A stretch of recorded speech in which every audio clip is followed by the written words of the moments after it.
नमस्कार मित्रों। तो आज हम यहाँ पे एक कहानी की बात करेंगे, तो आप उसे अंत तक सुने।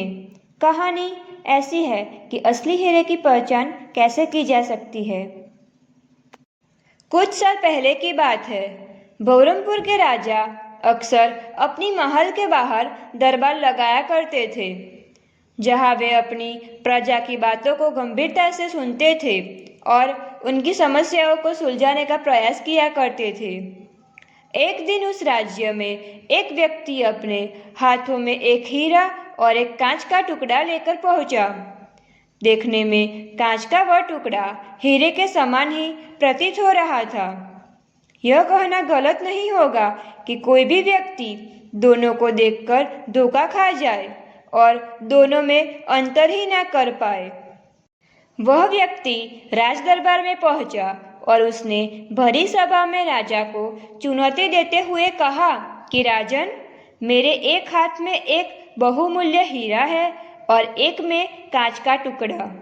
मैं इन दोनों को इस मेज पर रख रहा हूँ।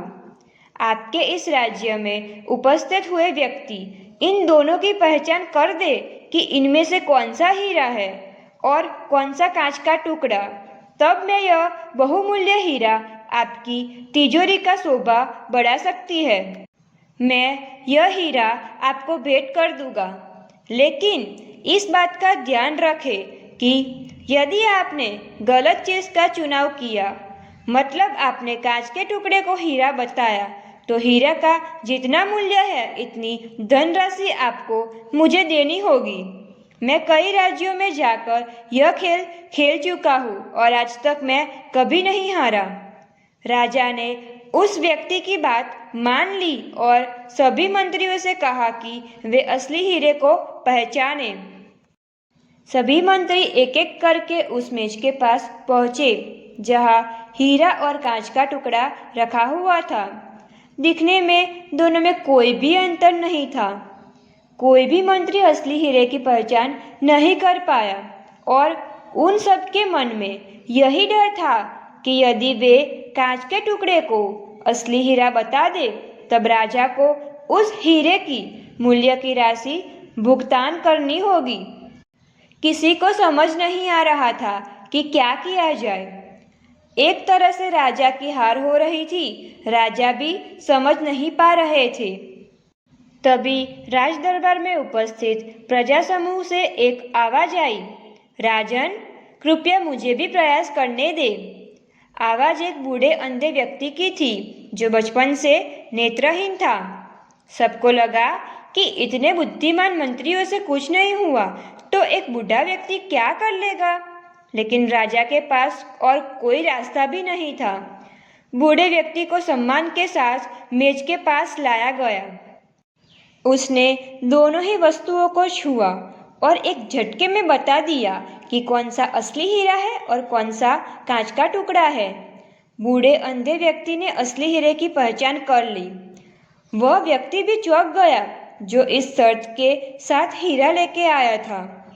अब हीरे को तिजोरी में रखने की तैयारी शुरू होने लगी। बूढ़े बाबा की जय जयकार होने लगी। इसी बीच राजा उस बूढ़े व्यक्ति के पास पहुंचे और उसने पूछा कि आपने एक झटके में ही असली हीरे की पहचान कैसे कर ली। बूढ़े बाबा बोले, राजन, मैं बचपन से अंधा हूँ, मुझे किसी की चमक तो पता ही नहीं चली, लेकिन जब मैंने दोनों को छुआ तो इतनी धूप में भी हीरा बहुत ठंडा था और कांच का वह टुकड़ा धूप से तप रहा था और बहुत गर्म था। आपके मंत्रियों ने बस दोनों की चमक देखी, लेकिन उन्होंने असली हीरे का गुण नहीं देखा। असली हीरा हर परिस्थिति में ठंडा होता है। राजा को अपना उत्तर मिल चुका था। दोस्तों, इस कहानी से हमें यह सीख मिलती है कि हर व्यक्ति में दो तरह के गुण पाए जाते हैं, ठीक उस हीरे की तरह और कांच के उस टुकड़े की तरह। जो व्यक्ति विपरीत परिस्थिति में भी गर्म नहीं हुआ, ठंडा रहा, वो अपनी जीवन में हर वो चीज़ कर सकता है जो वह करना चाहता है। लेकिन जो व्यक्ति कांच के टुकड़े की तरह गर्म हो रहा है, उसका कोई मोल नहीं है। बहुत सारे लोग गुस्सा करते हैं, आग बबूले हो उठते हैं, चिल्लाते हैं। यह वही गुण है जो कांच के उस टुकड़े में होता है। और हीरा तो हर परिस्थिति में चमकता भी है और ठंडा भी रहता है। इसीलिए अपने दिमाग को ठंडा रखिए, शांति से काम कीजिए, अपने अंदर के हीरे को पहचानने की खुद ही कोशिश कीजिए और अपने हीरे को बाहर निकालिए। और आपको हीरा बनना है, न कि कांच का वह टुकड़ा जो सिर्फ हीरे जैसे दिखता है लेकिन हीरा नहीं है। और इस तरह की असली हीरे की पहचान होती है। और ऐसे ही वीडियो देखने के लिए हमारे चैनल को लाइक, शेयर और सब्सक्राइब कीजिए।